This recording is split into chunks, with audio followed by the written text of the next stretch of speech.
मेरा अब्बू फोत हुए तो मेरे भाई उस्मान और जाबर आ रहे थे कोयटा से। मेरी पूरी फैमिली बीएलए वाले ले गए उन्हें। यार उनकी खबरें ठीक नहीं आ रही। खुदा का वास्ते जो मेरा दोस्त मुझे सुन रहे हैं, जिसके पास जो भी खबर है, उस्मान और जाबर है, 2 बीएलए वाले ले गए, पंजाब से थे वो। जिसके पास जो भी खबर है यार मुझे बताए। मेरा राब्ता नहीं हो रहा उनसे, खबरें ठीक नहीं आ रही। उनको मार दिया गया। मेरे अब्बू का जनाजा सुबह 9 बजे। खुदा के वास्ते मैं साबित बात करूं दुनियापुर से, जिसके पास जो भी खबर है ना मुझे जल्दी से जल्दी। বেছে বেছে নয়, পাকিস্তানিকে অপহরণ করে খুন করলো সশস্ত্র একদল দুষ্কৃতী। পাকিস্তানের দক্ষিণ পশ্চিমে বালুচিস্তান প্রদেশের ঘটনা। বালুচিস্তানের প্রায় 17টি জায়গায় একযোগে বিশাল হামলা চালানোর পরেই শুক্রবার পাক পাঞ্জাবের 9 বাস যাত্রীকে বেছে বেছে গুলি করে মারে বিদ্রোহীরা। জানা গিয়েছে একটি যাত্রীবাহী বাসের রাস্তা আটকায় বালুচ বিদ্রোহীরা। তারপরেই সকলকে বাস থেকে নামিয়ে তার মধ্যে পাক পাঞ্জাবের 9 যাত্রীকে আলাদা করে খতম করে দেয়। পাকিস্তানের সেনা এবং সরকার প্রশাসনিক শীর্ষস্থানে রয়েছেন মূলত পাক পাঞ্জাবের মানুষজন। সেই কারণে পাকিস্তান বিরোধী বালুচদের আক্রোশ রয়েছে এই প্রদেশের ওপর। পুলিশ প্রশাসনের তরফ থেকে জানানো হয়েছে, কোয়েটা থেকে লাহোর যাচ্ছিল বাসটি। বালুচিস্তানের জোহব এলাকায় জাতীয় সড়কের ওপর ঘটে এমনই ঘটনা।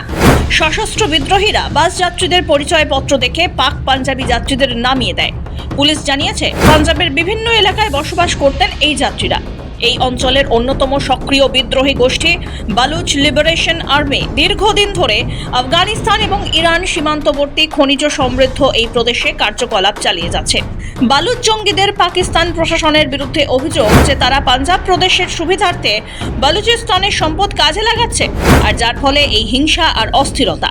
বালুচিস্তানের মুখ্যমন্ত্রী মীর সরফরাজ বুগতি এই সন্ত্রাসবাদী কাজের তীব্র নিন্দা করে ভারতকে ঘটনার জন্য দায়ী করেছেন। তিনি বলেন, ওরা বেছে বেছে পাকিস্তানি পরিচয়ের লোকজনদের টেনে নামিয়ে খুন করছে। জঙ্গিরা ফের একবার ওদের কাপুরুষেত কাজের নমুনা দেখালো।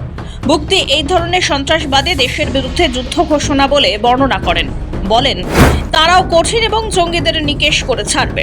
এদিকে অপারেশন বাম বা সূর্যোদয় অভিযান নাম দিয়ে বালুচিস্তান লিবারেশন ফ্রন্ট ও সহযোগী বিদ্রোহী সংগঠনগুলি 2 দিন আগে প্রায় প্রত্যেকটি জেলার পাকিস্তানের সরকারি আর সেনা ঘাঁটিগুলিকে নিশানা করে।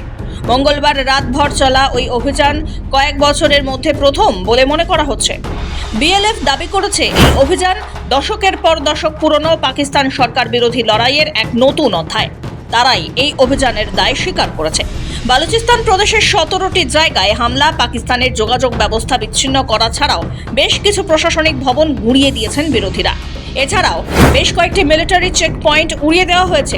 যদিও পাকিস্তান সরকারের তরফ থেকে এখনও ক্ষয়ক্ষতি নিয়ে কোনো মন্তব্য সরাসরি করা হয়নি।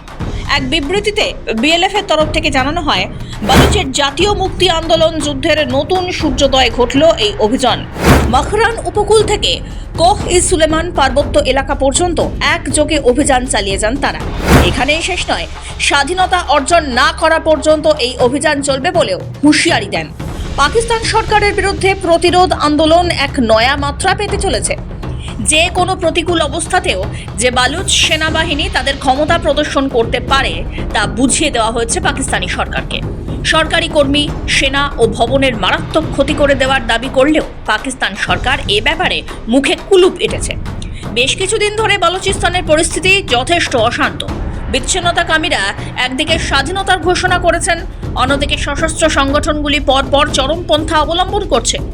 সেনার কনভয় লক্ষ্য করে হামলার পাশাপাশি আস্ত ট্রেন হাইজ্যাকের ঘটনাও ঘটে গত কয়েক মাসে। এসবের মাঝে এবার পাকিস্তানের বালুচিস্তানে 9 বাস যাত্রীকে একেবারে বেছে বেছে খতম করল বিদ্রোহীরা। ব্যুরো রিপোর্ট, সময়, কলকাতা।